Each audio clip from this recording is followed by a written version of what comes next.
Barn conversions are increasingly a feature throughout the rural areas of the United Kingdom. Those barns vary enormously across the country in scale, materials and design. I'm looking here at the principles of design that work for those conversions and, in some cases, what doesn't work.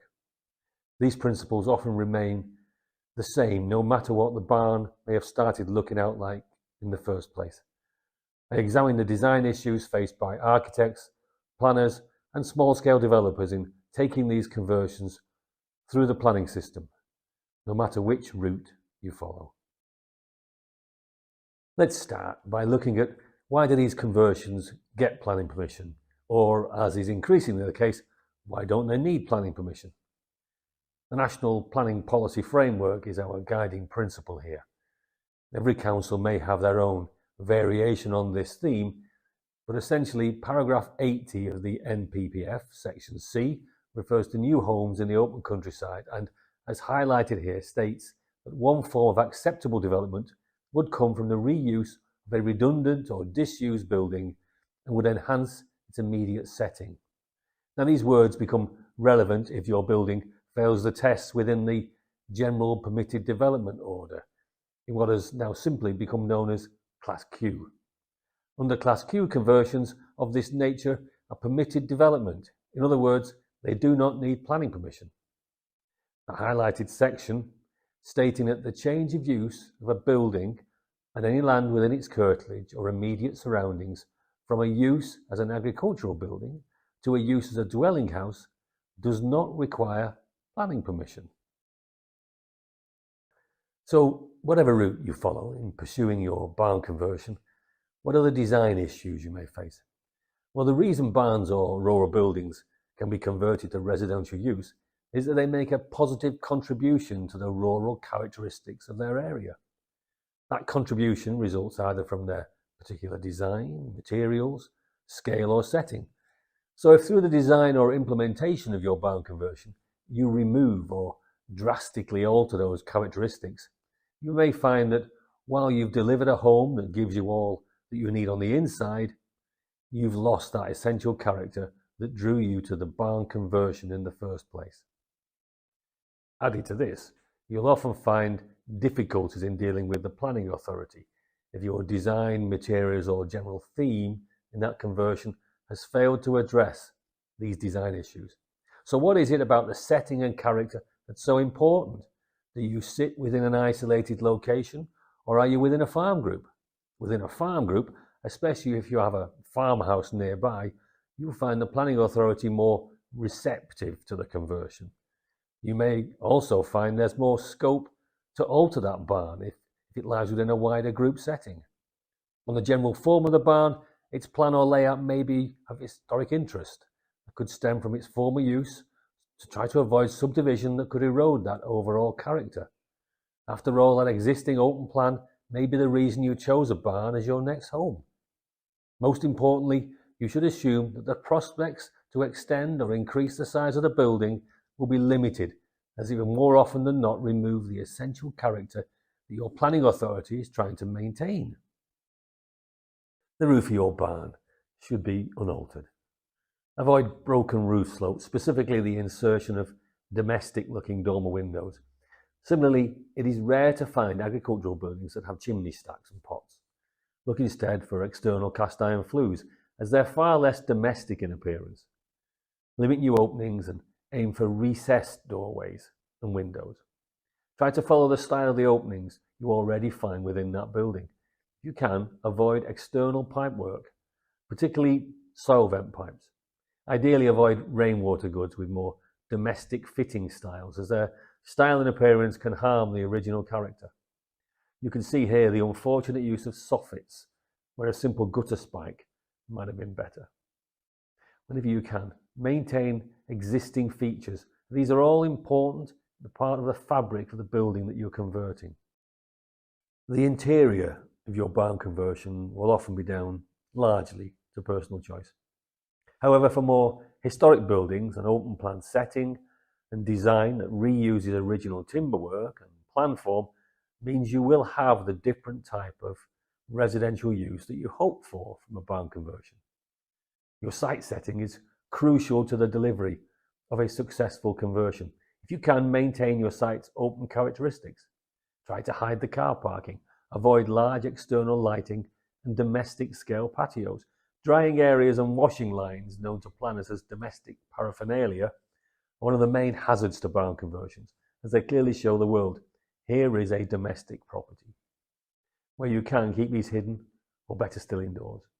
If possible, make sure your boundary treatments reflect those found throughout the surrounding farmstead.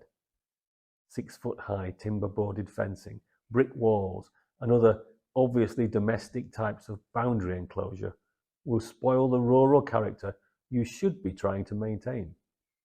Perhaps instead stick to stone walls, iron estate type fencing, or even post and rail fencing. If you can, avoid elaborate residential style gates. These would have never been seen in a traditional farm setting. So what works? Let's have a look at the good, bad, and dreadful. The conversions on this page have all made the most of existing features and mostly steered away from domestic appearance. In the top left, the arrow slit openings are maintained. The rainwater goods are mostly simple and traditional, while the black barge boards on the gable end may not have been original. The gable itself is dominated by the double height glazed opening, which works. The top right image is potentially let down by the domestic window openings and brick detail surrounds. However, the timber-clad gable end and larger wooden glazed opening is quite successful. Finally, the image on the bottom left has retained its rural agricultural setting. While it's been converted to a house, the informal nature of the site setting and garden area is a contrast to that in the top right of the screen. There are varying degrees of success on this page.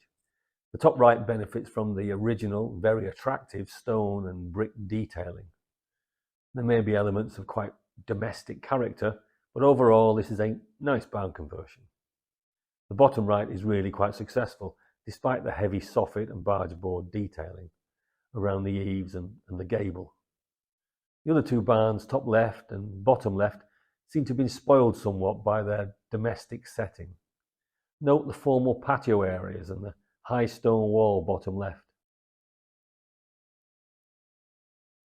The Class Q permitted development rights have led to a number of striking and, in my opinion, wholly impressive conversions.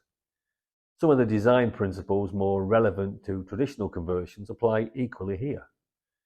The 4 conversions on this page are all quite clearly, formally, agricultural buildings. They have maintained their character, even with their quite modern, contemporary feel.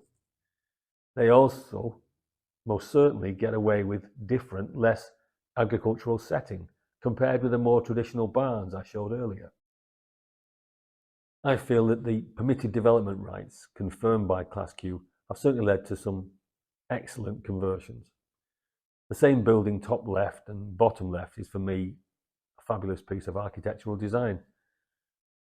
The timber cladding and first floor glazing openings on the right hand side barn is also a great success. Combining this with the timber decking and external table and chairs really works well. Now, my apologies if you happen to own one of these homes, but in some cases a less successful conversion leads to a building that is almost unrecognizable as a conversion from the former agricultural building. Both images here failed on several counts. The one on the left is a building that now looks like a new build under modern concrete tiles, almost certainly extended with modern housing estate type windows. The one to the right, from the chimney stack, the heavy barge boards and soffits, the domestic style windows and the conservatory all serve to make this a failed conversion. Windows are the main culprit here. Flush, white and domestic. This all contributes to largely remove any original agricultural character. The top right photograph is so pristine it has the look of a newly built CGI house. It's also let down by the oversized roof lights and sliding sash windows. Farmers would rarely put sliding sash windows into their barns. While the other buildings can tell us they were once agricultural in use because of their scale and proportions, there's little else that hints at this.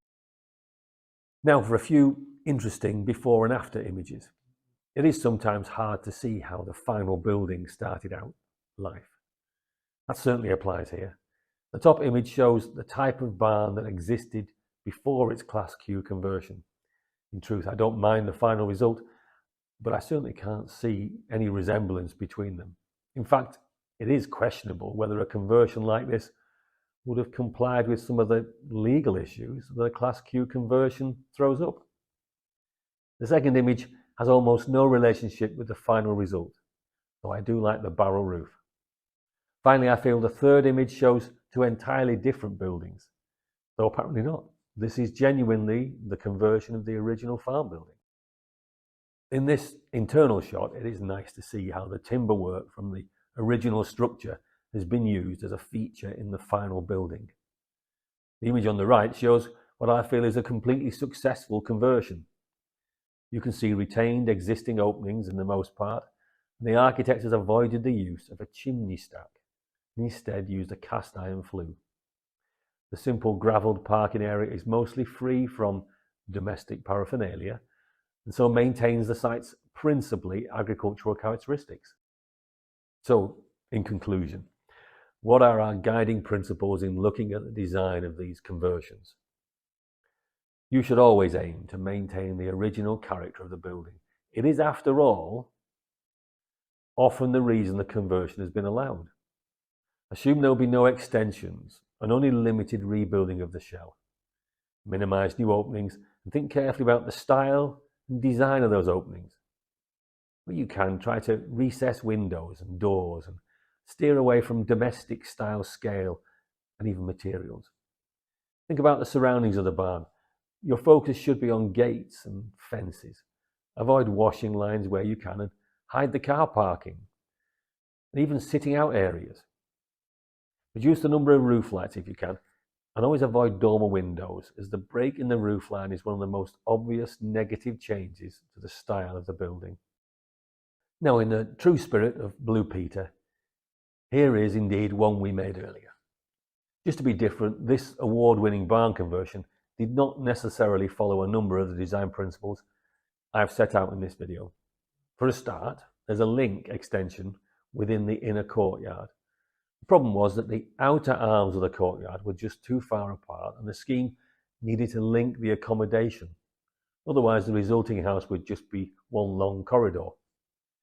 The result, as a curtilage building to the original listed farmhouse, is extremely successful. While my practice built the planning case, the inspiration was down to the experienced architect and a client willing to take advice on board. So now you really don't need to take my word for it. There are a wealth of books that discuss the successful conversion of barns and farm buildings. Heritage England provide a very useful best practice guideline. The RIBA are also a good source of material. Ultimately, find yourself a good architect, an experienced town planner, when it comes to it, an excellent builder.